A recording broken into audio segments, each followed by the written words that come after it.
মাথা রেখেন, মুরগি চিরা গায়ে লাগবে।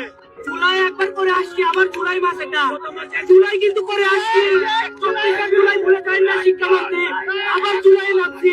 তো আপনাদের যে খবর আছে, কোটি সারার পর যে উঠবো মাঠ থেকে, তার আগে যাচ্ছি না, যাবো না, ঠিক আছে? জুলাই